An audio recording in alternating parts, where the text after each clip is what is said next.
आज की सबसे बड़ी और संवैधानिक बहस छेड़ देने वाली खबर, जब देश की महामहिम राष्ट्रपति ने खुद सुप्रीम कोर्ट से सवाल पूछे। जी हां, राष्ट्रपति द्रौपदी मुर्मू ने बुधवार को सुप्रीम कोर्ट से 14 बेहद अहम और संवैधानिक सवाल पूछे हैं, जो सीधे तौर पर राष्ट्रपति और राज्यपाल की शक्तियों, न्यायिक दखल और फैसलों की समय सीमा तय करने जैसे मुद्दों पर केंद्रित है। क्या है ये पूरा मामला? दरअसल ये पूरा विवाद तमिलनाडु सरकार और राज्यपाल के बीच बिलों को लेकर हुए टकराव से शुरू हुआ। आपने देखा होगा कि सुप्रीम कोर्ट का फैसला सुर्खियों में रहा था। गवर्नर ने राज्य सरकार के कुछ विधेयकों को मंजूरी देने में देरी की। मामला सुप्रीम कोर्ट पहुंचा और 8 अप्रैल को सुप्रीम कोर्ट ने बड़ा आदेश दिया। राज्यपाल के पास कोई वीटो पावर नहीं है। इसके बाद 11 अप्रैल को सामने आए फैसले में सुप्रीम कोर्ट ने जो कुछ कहा, उसके बाद देश में एक नया विवाद खड़ा हो गया। सुप्रीम कोर्ट ने कहा कि अगर कोई बिल राष्ट्रपति को भेजा गया है तो उन्हें 3 महीने के भीतर कहीं ना कहीं फैसला लेना होगा। अब राष्ट्रपति का सवाल, क्या सुप्रीम कोर्ट राष्ट्रपति को आदेश दे सकता है? राष्ट्रपति मुर्मू ने सीधे सुप्रीम कोर्ट से पूछा है, जब राज्यपाल के सामने कोई बिल आता है तो उनके पास कौन कौन से संवैधानिक विकल्प होते हैं? क्या राज्यपाल फैसला लेते समय मंत्रिपरिषद की सलाह से बंधे हैं? क्या राज्यपाल के फैसले को अदालत में चुनौती दी जा सकती है? क्या आर्टिकल 361 राज्यपाल के फैसलों पर न्यायिक समीक्षा को पूरी तरह से रोक सकता है? अगर संविधान में राज्यपाल के लिए कोई समय सीमा तय नहीं है, तो क्या अदालत कोई समय सीमा तय कर सकती है? क्या राष्ट्रपति के फैसले को भी अदालत में चुनौती दी जा सकती है? क्या राष्ट्रपति के फैसलों पर भी अदालत समय सीमा तय कर सकती है? क्या राष्ट्रपति को सुप्रीम कोर्ट से राय लेना अनिवार्य है? और क्या राष्ट्रपति और राज्यपाल के फैसले पर कानून लागू होने से पहले ही अदालत सुनवाई कर सकती है? क्या सुप्रीम कोर्ट आर्टिकल 142 का इस्तेमाल करके राष्ट्रपति या राज्यपाल के फैसलों को बदल सकता है? क्या राज्य विधानसभा द्वारा पारित कानून राज्यपाल की स्वीकृति के बिना लागू होता है? क्या संविधान की व्याख्या से जुड़े मामलों को सुप्रीम कोर्ट की 5 जजों की बेंच को भेजना अनिवार्य है? क्या सुप्रीम कोर्ट ऐसे निर्देश, आदेश दे सकता है जो संविधान या वर्तमान कानून कहीं ना कहीं कानूनों में मेल खाता हो? क्या केंद्र और राज्य सरकार के बीच विवाद सिर्फ सुप्रीम कोर्ट ही सुलझा सकता है? क्या सुप्रीम कोर्ट का पक्ष क्या है? इसको लेकर अब सवाल उठ रहे हैं। सुप्रीम कोर्ट का पक्ष आपको बता दें दर्शकों, तो बिल पर राष्ट्रपति को फैसला लेना होगा। मंजूरी या अस्वीकार कोई रास्ता नहीं छोड़ सकती।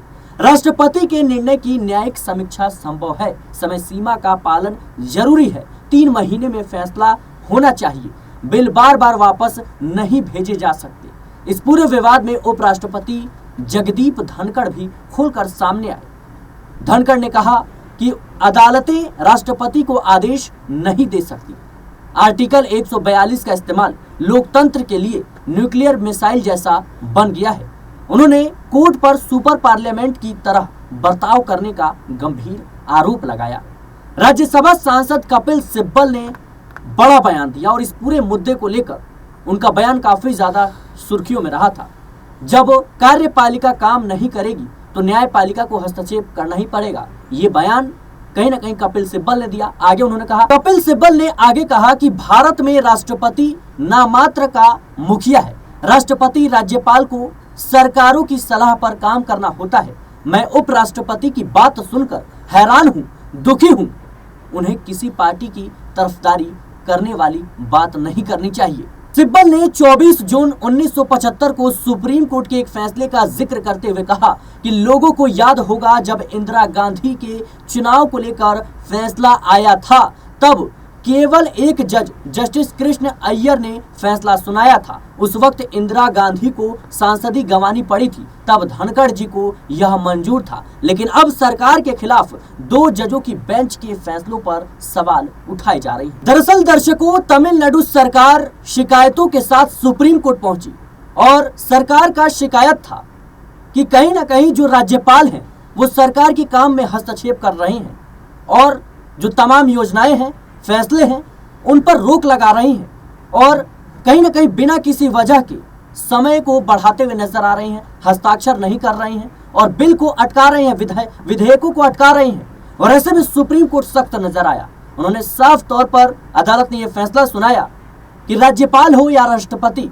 3 महीने के भीतर आपको कोई भी फैसला लेना होगा, या विधेयक को अस्वीकार कीजिए या फिर स्वीकार कीजिए। कहीं ना कहीं अब इसके बाद भारतीय जनता पार्टी में बौखलाहट देखने को मिली और उसके बाद विपक्ष ने आरोप लगाया कि कहीं ना कहीं भारतीय जनता पार्टी गैर भाजपा सरकारों को काम नहीं करने देती है, राज्यपाल के जरिए काम में रोड़ा बनकर आती है और राज्यपाल के जरिए काम को रोका जाता है, दबिश बनाई जाती है, जिससे सरकार पर सवाल खड़े हो। बता दें दर्शकों कि ये कोई नया मामला नहीं है। अरविंद केजरीवाल ने भी दिल्ली के जो लेफ्टिनेंट गवर्नर थे, उपराज्यपाल थे, उन पर गंभीर आरोप लगाए और एक बार नहीं बल्कि सैकड़ों बार लगाए कि राज्यपाल जो है, उपराज्यपाल है, वो काम नहीं करने दे रहे हैं, विधेयकों को अटका रहे हैं और कई मामलों को लेकर वो इधर उधर की बातें कर रहे हैं। जिसके बाद अरविंद केजरीवाल पर सवाल उठने लगे कि भाई केजरीवाल ऐसा क्यों बोल रहे हैं, केजरीवाल काम करने से बहाने बना रहे हैं। लेकिन अरविंद केजरीवाल और उनकी पार्टी ने इस पूरे मुद्दे पर खुलकर अपनी बात को रखा और कहा कि किस तरीके से राज्यपाल सरकार की कहीं ना कहीं काम में हस्तक्षेप कर रहे हैं। और उसके बाद मामला सुप्रीम कोर्ट पहुंचता है और सुप्रीम कोर्ट ने भी इस पूरे मामले को गंभीरता से लिया और फैसला सुनाया, जिसके बाद जो उप राज्यपाल है उनकी शक्तियों को कम किया गया, यानी फैसले सुनाए गए। जिसके बाद सरकार का यही कहना था कि एक चुनी हुई सरकार अगर अपनी योजनाओं को, अपने कामों को पारित नहीं करा पाती है, काम नहीं कर पाती है, तो फिर फैसला लेना जरूरी है। जिसके बाद देखा गया कि भारतीय जनता पार्टी में बौखलाहट नजर आई। लेकिन अब जिस तरीके से वक्फ संशोधन बिल को लेकर सुप्रीम कोर्ट का रुख रहा था, उसके बाद बीजेपी सांसद निशिकांत दुबे सुप्रीम कोर्ट पर सवाल खड़े कर देते हैं और जो तत्कालीन सीजीआई थे, जो हाल ही में रिटायर्ड हुए, संजीव खन्ना पर गृह युद्ध का आरोप लगाते हैं कि देश में जितने भी गृह युद्ध हो रहे हैं उसके जिम्मेदार सिर्फ और सिर्फ सीजीआई हैं। और कहीं ना कहीं देखा जाए तो उपराष्ट्रपति जगदीप धनखड़ ने सुप्रीम कोर्ट को चेतावनी देने का काम किया था और अब राष्ट्रपति द्रौपदी मुर्मू ने सीधे तौर पर सुप्रीम कोर्ट से सवालों के बौछार कहीं ना कहीं दाग दिए हैं।